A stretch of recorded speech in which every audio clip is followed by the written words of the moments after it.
시장은 뭐 마이웨이입니다. 네네. 지금 남의 말 안 들어요.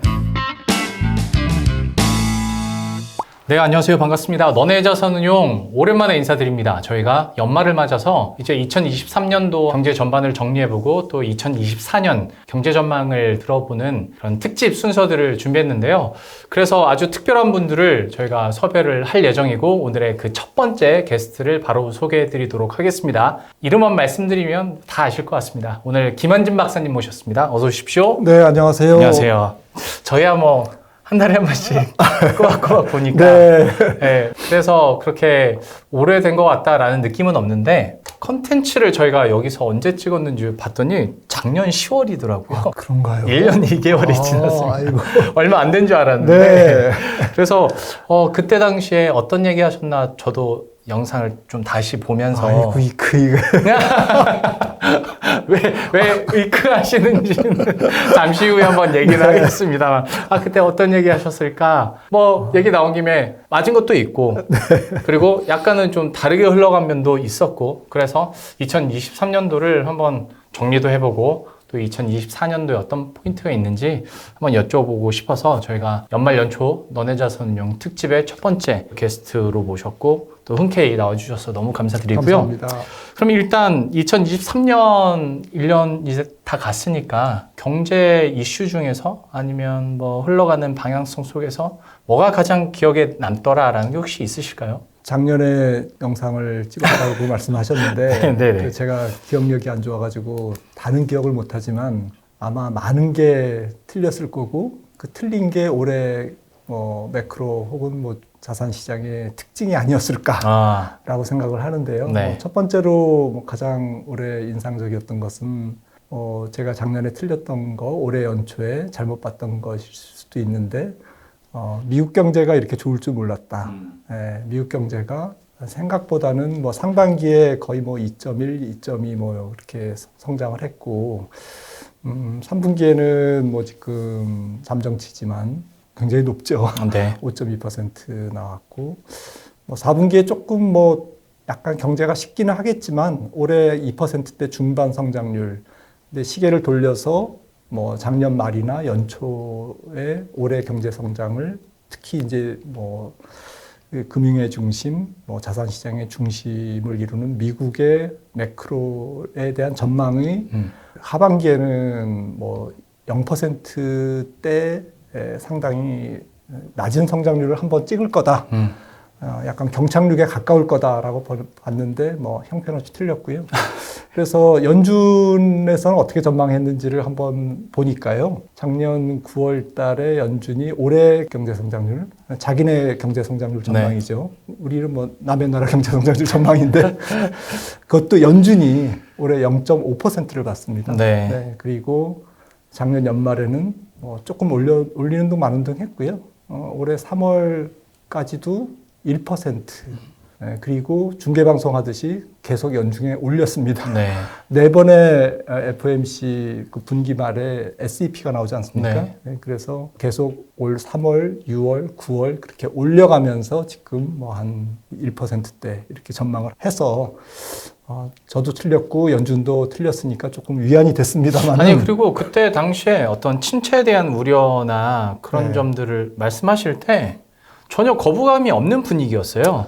당연히 올 게 언젠가는 올 거고 그게 그때 당시에 내년 그러니까 올해 오긴 올 거야 라는 게 모두에 공감되긴 했었는데 이게 이렇게 역전되고 생각보다 좋았던 이유는 뭘까요? 많은 걸 잘못 봤는데 뭐 시간 관계상 가장 컸던 이유는 팬데믹 때 2020년 3, 4월부터 풀린 유동성. 특히 미국 연방정부가 미국의 개인들에게 가게에 쏴준 한 5조 달러의 돈. 네. 초과저축이죠. 이 초과저축이 올해 소비를 이끌었고요. 플러스 고용시장이 생각보다는 구조적으로 맞습니다. 노동 공급이 부족했다. 아직까지도 200만 명 정도가 부족한 상태. 그러니까 임금이 안 떨어지는 거죠. 네. 소비가 안 떨어지는 거고. 그게 이제 올해 미국 경제의 매크로의 가장 컸던 오류였고 그것 때문에 올해 증시가 다소 약할 수도 있다라고 봤던 그러한 전망이 틀린 가장 큰 이유였고요. 두 번째 좀 올해 인상적이었던 것은 뭐 상반기에 주식시장을 아주 강력하게 움직였던 AI 돌풍. 이건 그렇죠. 뭐 전혀 예상을 못했거든요. 만약에 AI가 없었더라면 네. 진짜 고꾸라질 수도 있었지 않았을까라는 생각도 해요. 뭐 사실 S&P 500을 네. 동일가중으로 평가하면 뭐 지난 9월 기준으로 뭐 지금 시점에서도 거의 뭐 한 자릿수대 상승률이었을 겁니다. 네, 근데 S&P 500이 20% 정도 상승했으니까 이게 시가총액이 컸던 매그니피선트 7개 종목이 끌고 왔던 거거든요. 네. 그래서 이 부분이 저도 이제 올해 장이 있다면 뭐 빅테크 혁신 성장주가 주도할 거다라고는 봤지만 네. 이렇게 AI 돌풍이 상반기에 특히 일어나면서 지수를 레벨업 시킬 줄은 몰랐고요. 세 번째로는 대부분 사람들이 아마 올해는 물가가 안정될 거다라고 봤습니다. 그런데 천천히 안정될 것으로 봤고 그래서 금리도 떨어질 거다라고 봤는데 물가는 생각보다 지금 잘 떨어지고 있고 문제는 금리는 올랐어요. 네. 그래서 이게 역방향으로 물가는 뚝뚝뚝 떨어지는데 금리는 오히려 지난 3월부터 장기물 중심으로 올랐거든요. 네. 근데 이 부분이 시장을 상당히 혼란스럽게 만들었던 한 해가 아니었나 싶습니다.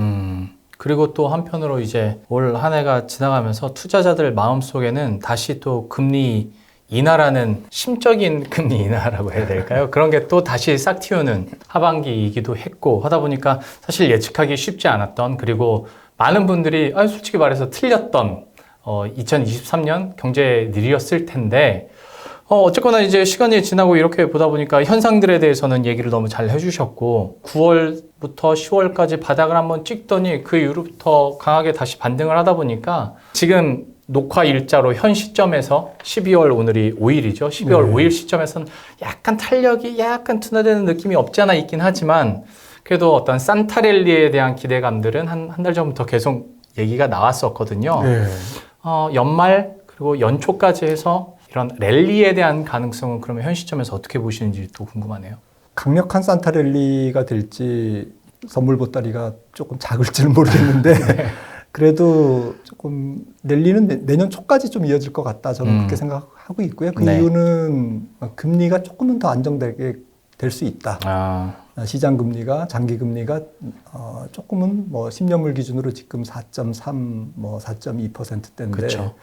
이게 뭐 4%를 살짝 깨는 정도까지 그러니까 앞으로도 한 30bp 정도 더 떨어지면서 시장을 조금 위쪽으로 푸시할 수 있는 힘이 있다라고 저는 생각을 하고 있고요. 네. 지금은 특히나 미국 장을 움직이는 것은 뭐 매크로 구조가 잘 아시다시피 과열된 경제가 정상적인 경제로 내려오면서 물가와 금리를 같이 동반해서 끌고 내려오는 그러니까 경기의 정상화, 물가와 금리의 정상화. 네. 이 과정에서 연준의 피벗에 대한 기대감, 내년도에 통화정책의 완화적 전환에 대한 기대감, 이게 이제 주식시장을 계속 부스팅하고 있는데 연말 연초까지는 이 매크로에 대한 신뢰가 아직은 깨지지 않을 거다라고 저는 보고 있는 거죠. 그러니까 만약에 지금 하반기 들어서 미국 경제가 이미 뭐 성장률 기준으로 0%대나 1%대 초반대로 내려왔고 곧 뭐 4분기라든지 지금 진행되고 있는 내년 1분기에는 0%대로 분기 성장률이 조금 더 식는다라고 네. 하면 주식시장은 아마 산타랠리는 없었을 거거든요. 그러니까 비정상적인 경기에서 정상적인 경기로 내려오면서 그렇게 바랬던 통화정책의 완화 가능성이 조금 더 이렇게 빛이 보이니까 연말 연초까지는 조금 시장이 무리해서라도 윗방향 쪽으로 좀 움직이지 않을까. 시장은 이제 그렇게 기대하고 있고 투자 심리가 그렇게 움직이고 있다고 저는 보고 있고요. 하지만 만약에 11월에 벌써 뭐 S&P 500 기준으로 11%가 올랐지 않습니까? 네. 지수가. 그런데 12월 달에도 만약에 또 오른다. 한 10%. 그러면 산타랠리는 조기에 종식되죠. 아마 크리스마스 전에 종식될 겁니다. 근데 다행스럽게 11월 달에 올랐던 것 때문에 기술적 조정을 보이고 있기 때문에 뭐 이런 부분들은 뭐 약간 뭐 랠리의 생명을 좀 연장시키는 그런 분위기인 것 같다라는 느낌이 들고요. 아무튼 뭐 짧은 국면이야 누가 알겠습니까만은 미국의 매크로가 조금 더 주식시장에 위협을 주는 네. 그래서 금리가 떨어지는 게 결코 호재가 아닌 네. 그리고 정말 연준이 이러다가는 경기 침체 때문에 연준이 금리를 조기에 내리겠네. 그게 호재가 아니라 악재로 작용되는 네. 그런 시기는 내년 봄 정도가 아닐까. 저는 이제 그렇게 보고 있는 거고요. 맞아요. 그 구간이 언젠간 오겠지만 네. 지금 분위기에서는 시장은 그렇게 해석할 여지는 없는 예. 것 같고 국채금리도 빠르게 안정이 됐고 저도 드리고 싶었던 말씀 중에 하나가 연준에서 파월 의장이 발언을 할 때도 이제는 매파적이지만 않으면 긍정적으로 받아들이더라고요. 그냥 희한하더라고요. 그냥 균형 잡히게 얘기했는데 비둘기. 네, 아마 파월 자신이 놀랬을걸요. 그렇게 그러니까 시장이 그냥 오를 준비를 이미 다 하고 있는 거죠. 네, 시장은 마이웨이입니다. 네네. 지금 남의 말 안 들어요. 네, 이미 오르기로 결단을 해서 결심했어요. 맞아요. 산타렐리 결심했어요. 맞습니다. 그래서 오를 수 있지만 만약에 이게 단기적으로 또 너무 빠르면 네. 생각보다 짧게 끝날 수도 짧게 있고 끝나겠죠. 그리고 우리가 걱정하는 어떤 침체로 인해서 금리가 떨어지고 통화정책 방향성이 좀 달라지는 그런 거는 내년 봄 정도에는 올 수도 있겠다. 예. 저는 지금 그 실질금리가 사실은 몇 달 전만 해도 예를 들어서 연준의 기준금리가 4%일 때 물가가 6% 이럴 때가 있었잖아요. 네. 연초에만 해도 5%대였으니까. 그러게요. 네. 5%라고 따져도 4%의 기준금리 5%면 실질금리가 마이너스 1인데 지금은 5.5%의 물가는 근원물가 기준으로도 3.5지 않습니까? 네. 그러면 플러스 실질금리거든요. 2%포인트나 기준금리보다 높은 그 실질 기준금리이기 때문에 이런 상태에서는 경기가 조금 식을 수 있는 구조적인 환경이 이미 조성됐다라고 연준은 보고 있고 저도 이제 그렇게 생각하고 있기 때문에 네. 좀 시차는 정확하게 우리가 찍을 수는 없지만 네. 결국에는 두 가지 유형의 경기 침체는 올 것 같습니다. 네. 첫 번째는 우려했던 것보다 가벼운 내지는 쉽게 봤던 것보다는 훨씬 더 무거운 경기 침체. 어쨌든 그 사이에서 그 매크로가 주식시장을 내년 상반기에는 결정할 것 같아요. 예. 그래서 가벼운 경기 침체냐 아니면 무거운 경기 침체냐 짧은 경기 침체냐 약간은 한 두 분기 이상의 긴 경기 침체냐. 그게 사실 근데 애매하고 무자르듯이 언제부터 딱 시작해서 얼마큼 될 거야 라는 건 아무도 모르는 거잖아요. 저도 찍고 싶은데 네. 그건 완전히 점치는 거죠. 신의 영역이죠. 네. 그러다 보니까 이제 연준 쪽에서도 나오고 시장에서도 나오는 게 금리는 인하할 건데 일단 보험성 인하에 대한 단어들도 많이 나오고요. 맞습니다. 그리고 지금 CME 패드워치에서 보면 내년 상반기 안에 벌써 금리 인하 2번 전망하는 게 지금 80%가 넘어갑니다. 네. 어떻게 보세요? 실제로 그렇게 될 거라고 보세요? 시장은 이미 인슈런스 컷으로 가 있죠. 네. 네, 이미 도달해 있습니다. 연준을 압박하고 있고요. 95년에서 97년 사이에 앨런 그린스펀 연준의장 시절에 100bp 정도를 인하했고요. 6%에서 5%로 인하했고 네, 그러면서 95년부터 99년에 경기가 안 무너졌어요. 그러니까 경기 침체가 와서 그때 연준이 금리를 내리는 게 아니라 95년부터 인슈런스 컷을 해서 경기 침체를 안 오도록 만드는 네. 적극적인 경기 부양적 통화 정책을 앨런 그린스펀이 펼쳤는데 지금 시장 참여자들은 그걸 요구하고 있는 거죠. 네, 연준에 당신들 똑바로 해라. 주식시장 망가뜨리면 재미없을 거야. 이제 이러면서 윽박지르고 있는 그런 분위기인데요. 네. 저는 조금 앞서가고 있다고 생각을 해요. 아, 시장이? 네. 왜냐하면 95년의 물가는 사실은 연준이 충분히 그럴 만한 정책을 펼칠 정도로 문제가 없었어요. 인플레이션 압력 측면에서. 네. 그리고 95년이 어떤 때입니까? 2000년 닷컴 버블이 오기 전이잖아요. 네. 지금 아주 자신 있게 인슈런스 컷은 없을 겁니다라고 주장하기는 저도 쫄리지만 그냥 이코노미스트 입장에서는 어렵다라는 게 2000년부터 사실은 지금 23년이 지났지 않습니까? 네. 23년간 풀린 유동성이 지난 100년간 풀린 유동성의 거의 70%예요. 아, 2000년 이후에 닷컴버블 터지면서 연준이 금리를 내리고 통화정책을 완화적으로 펼치면서 지난 20여 년간 펼쳤던 M2, 미국의 총통화가 지난 100년간 풀린 통화의 거의 70%거든요. 예, 그리고 2008년 금융위기가 있었지 않습니까? 2008년 이후에 풀린 통화가 거의 한 40%고요.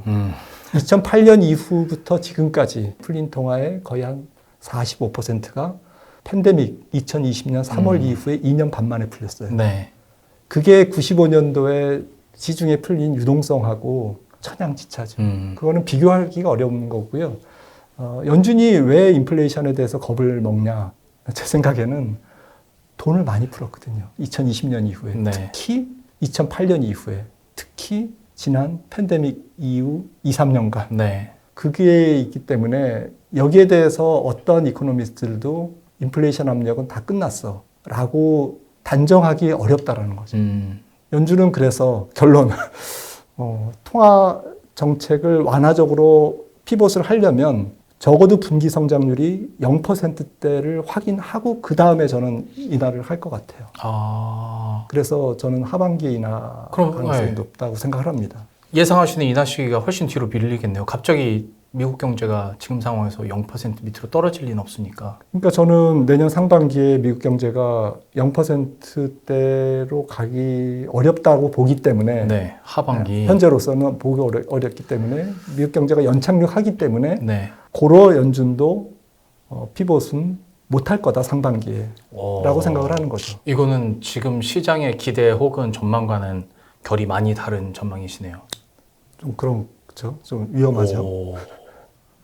위험한 전망이죠. 내년 이맘때쯤 다시 오시고 했을 때 근데 뭐 그래서 시장이 망가지냐? 그건 또 아닐 것 같아요. 왜냐하면 경기가 연착륙하고 피봇은 미뤄지지만 기업 실적은 부러지지 않을 거거든요. 네. 우리가 보는 뭐 내년도 S&P 500 EPS 10%, 뭐 약간 뭐 깎여도 한 9%. 이게 만약에 충족이 된다면 18.5배 S&P 500 PR이 얼마나 부러지겠습니까?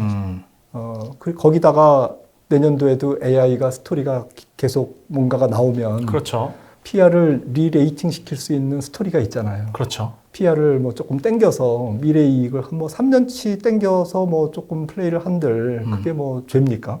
그러니까 성장주 플레이는 항상 그렇기 때문에 제 생각에는 뭐 연준의 피봇이 내년 상반기에 안 일어난다고 해서 시장이 망가지느냐 꼭 그렇게 1대1로 생각하기에는 또 어렵다라는 거죠. 너무 그 말씀하신 플로우가 너무 이해가 돼가지고 네, 저도 비슷한 관점에서 생각을 하는데 또 이제 듣다 보면 씁쓸해지는 게 그 모든 지금 배경이 되는 나라는 미국이잖아요. 네. 우리나라는 전혀 다르게 자꾸 경제 성장률이 툭툭 떨어진단 말이에요. AI 스토리가 얼마나 있는지도 사실 잘 모르겠고 우리는 왜 이렇게 처질까요, 계속? 저는 이게 그냥 좀 구조적인 것 같아요.